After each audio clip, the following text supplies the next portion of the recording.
Again, it's about imposing your will onto the markets to say, I want to make 10% every month, because it doesn't work that way. The market dictates how much money you're going to make. And I always say it's a bit like buses. They all come at once. And so you will have these rich seams over the course of 12 months. You'll have your rich periods and then you'll have your stagnant periods. And it happens really for most traders that I always say to people, you make your money in 8 out of 12 months, let's say. And the rest of the time, you either maybe having some losing patches or flat patches or whatever it might be. How does a trader deal with drawdowns? That's another factor. And one thing that I always say to traders is that everyone goes through drawdown periods.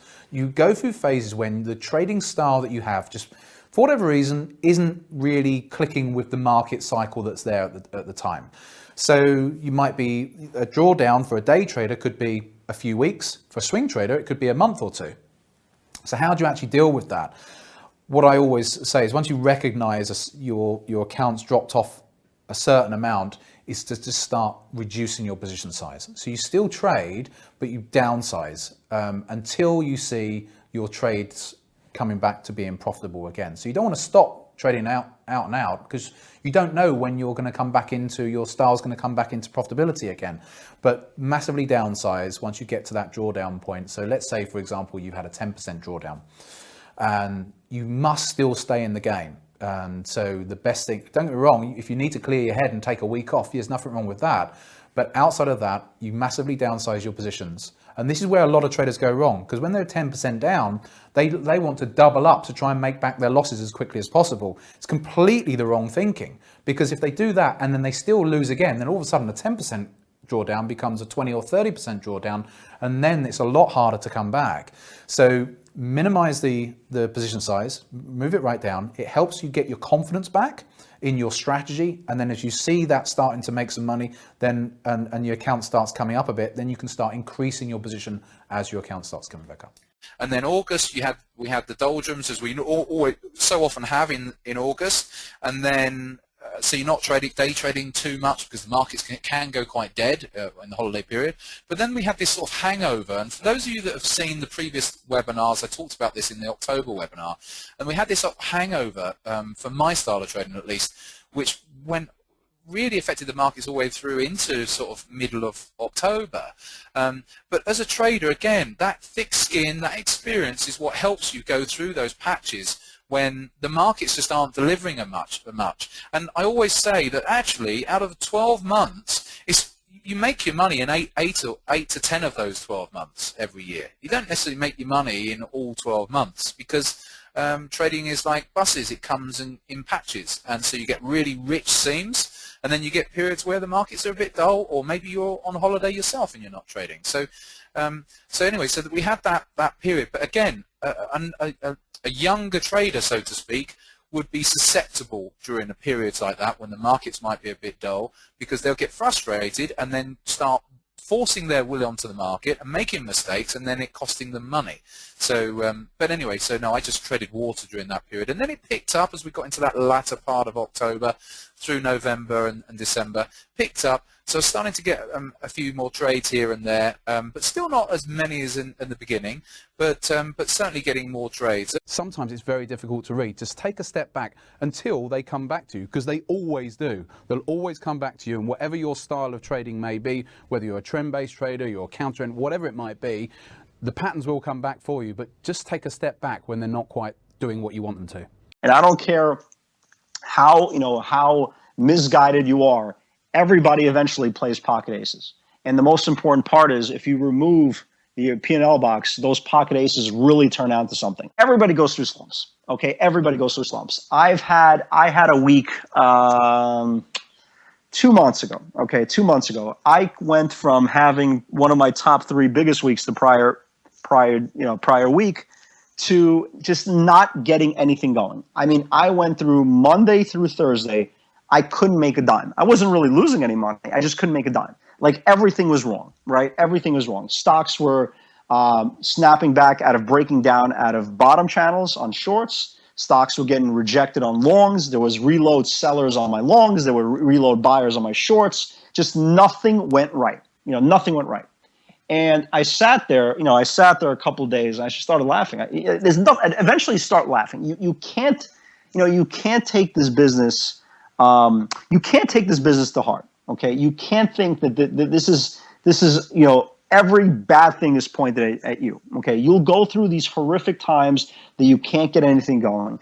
So for me, when I go on a really big hot streak, I'm not impressed because I expect to make money. Obviously, every trade that I put on, I feel like I'm going to make money. I feel there's certain days I can walk on water, and then there's days I can't get anything going. You know what I mean? And those days, you just say to yourself, you know what? It just wasn't meant to be. You don't need to keep on piling on positions. I could figure out within the first 30 minutes if I'm going to have value in the day. So if I'm wrong in the first couple of trades, what's the point of me keep on piling it on? Slumps are there. They're part of the business. It's the cost of doing business. But at the end of the day, everybody goes through it. Okay. Everybody absorbs them eventually. But they embrace them at the same time because it makes you go through your adjustments. Traders have 3 phases. They're in ebb stage where everything they do is wrong. They're in flow stage where everything they do is right, and then you just go back to normal. You have your normal wins and losses.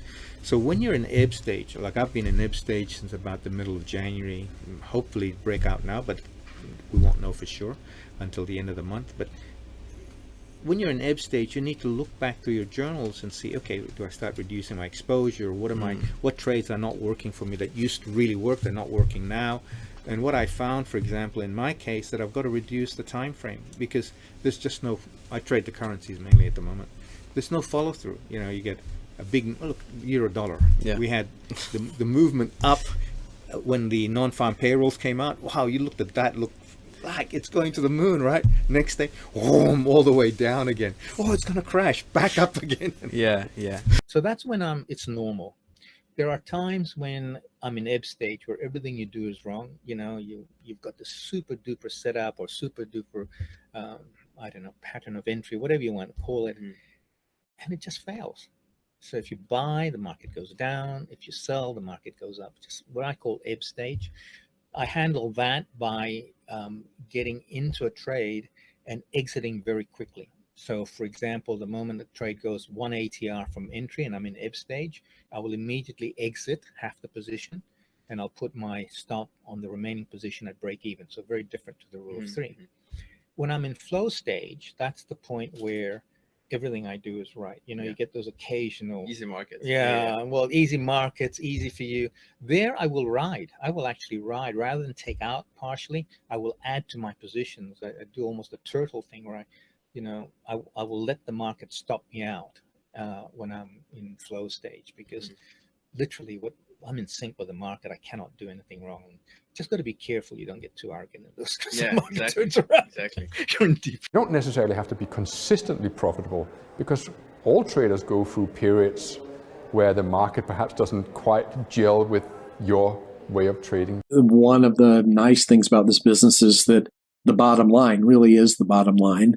And you need to understand that even with a good system, you're going to have strings of really good and really bad performance. But you need to look and to monitor that performance and to basically to make sure it's stable. You know, for instance, as we were talking before the interview started, markets have been difficult for the past few months. And I know that I will have strings of winning trades and I will have strings of losing trades. And, you know, there was a period last year, particularly in currencies, when it was like I couldn't do anything wrong. You know, every time I looked at a market, it was a winning trade, and some of these trades went on for months and months and months. And you know, when you're doing that well, you're not really that good. And you also, you know, you'll go through periods where you'll have lots and lots of losing trades, and you're not that bad. And if it really takes the emotional charge away, your job is to simply execute the trades, to execute the system with complete consistency and discipline. And then you know the other side of consistency. So you have consistency on the side of your behavior, which is critical. And then you have consistency on the side of your results. And you just have to know your results are not going to be as consistent as you wished. And you can make them less consistent by being less consistent with your behavior. But, you know, there is definitely this all ties together, right? This goes back to understanding how thin those statistical edges are and the type of it is possible to make consistent money in the market, but what does that consistent money look like? Well, most mature traders know that definition of consistency is not what they thought it was going to be when they started trading. It does not mean that your equity curve is a straight line. It doesn't mean that your trading account is an ATM machine that always and reliably produces money. But over the long run, consistency certainly is achievable. And something you did hit on there was sort of losing streaks and going into a drawdown. So, I mean, as a day trader, or as any trader, as a matter of fact, I'd imagine you have days when you're not on your game and you have it, and you have some kind of losing streak. How do you effectively manage these times? Well, that's again a great question, and you just have to keep your chin up and you just have to plow through it. I mean, that's the only thing that I can say. You just have to, you have to keep going. If it gets, when I say keep going, I mean, if you have a down day or two, you've got to have the ability to come in on day number 2 or day number 3 and be strong as if nothing's happened. But if you do get from time to time streaks that last a week, a fortnight, you may find that it impacts you more, and you may need to do different things. I mean, something that I will do from time to time if I do hit a bad run is take some time off. They say time heals all wounds, and it's completely true. Like, at the end of the day, if you can just take even sometimes 2 or 3 days away from the market, it really can clear your head. But I think that one of the things, or one of the elements that I am, I guess, fortunate in is that I have an overwhelming amount of self-belief and self-confidence. And I don't know where I get that from. Like, I guess I'm just wired that way. It's something that I have, which is fortunate for me in this career, but it takes an enormous amount to knock me. And I would say, honestly, since I got profitable in 2007, and it's now 8 years on, I would say I probably only had one period in that whole time where it was really hard. Like, looking back on it, it was really hard, and I thought, you know what, I don't know how I'm going to keep doing this every day, because it was just, I was going through a streak, a negative streak that lasted for weeks, and I just couldn't make money. Like, literally everything that I did turned to shit, and that was really, really hard. But again, you just plow through it. I mean, I don't think that what I'm saying is particularly helpful to people, because they'll probably be thinking, well, how do you plow through it? What's the magic pathway? There isn't a magic pathway. If I come in and I lose money every day this week coming, I know that I'm going to come in the week after strong. I just know it, because it doesn't faze me anymore, Aaron. And I don't think, like I say, I don't think that's really going to help your listeners, but I suppose it's one of my strengths that's hard to pass on, because I don't know what makes me like that. But I do truly believe, as long as you don't prostitute your process, and I don't care what your process is, you could be trading, credit default swaps, you could be trading E-mini, whatever it is, whatever your trading is. I believe that you will have periods of dullness, right? You'll have periods you'll go on a monster run, and you'll have periods that, you can't get out of your own way. It's called the buzzsaw. Every single trader, for the exception of social media, every single trader that puts on risk, is going to run into a buzzsaw. It's inevitable. The more screen time you get, the more screen time you have, and the more hands that the market gives you, eventually you're going to run into a buzzsaw. There's been days, and I swear, like the day is long, every single thing that I've done for that one day, whatever random day it is throughout my career, it's been wrong. I buy the stock at the top of the channel, I get hit with a reload seller. I short the stock at the bottom of the channel, I get hit with a reload buyer. There's nothing I can do to make money that day, right? And I shake it off. There's nothing you can do, because again, sometimes you'll get that 2-5 offsuit, and there's no way you could play that hand. The only thing different about that day is, instead of me keep on compounding the problem, and saying to myself, well, I'm only down X. But you know what? X could turn into XYZ. So you don't want to turn a Band-Aid, right? You don't want to turn a paper cut into a severed head. So what I do every single month, I want to make sure, yes, my losing days, I'll have losing days, but I want to make sure, and this is where the responsibility kicks in, I want to make sure I didn't take that Band-Aid, right? That Band-Aid with all these paper cuts and turn it into a severed head. So if I see a number, okay, if I see a number that jumps at me on my sheets, I know there was something wrong that day. Whether it was something I was holding overnight, obviously there's bad news that comes out all the time. Your stock could get downgraded. FDA, I try not to hold, biotechs overnight, but you never know what comes out overnight. Like a couple of years ago, I was long Intrepid Potash, IPI, and some stupid news came out of the whole sector. The whole group was down 25% the next day. Okay, it's part of the business. So that kind of day would obviously stand out for me. But most important thing, what I do to kind of look back at a trading month, I say to myself, well, if I made money 18 out of 22 days, 19 out of 22 days, whatever the number is, I want to make sure the days that I didn't make money, okay, or caught a buzzsaw, okay, because again, every single trader, no matter who you are, will catch that buzzsaw. I want to make sure first and foremost that, again, I can make back that day, whether it's the next trade, next two trades, the next day. I just don't want to make sure I put myself in a situation being stubborn or pig-headed or just being just an idiot, okay? Because again, Meyer Hoffman used to tell me all the time, the greatest thing you can do is don't trade like a putz. That's it. Don't trade like a putz. The greatest advice he ever gave me, don't trade like a putz. So as long as I never traded like a putz and those numbers that are down days are manageable, I'm fine with it. Because again, that's the cost of doing business. You can't escape. There's nothing you can do. So I try to make sure those days don't jump off the page. I want to make sure those numbers are not exaggerated to what I normally take on my days to the downside.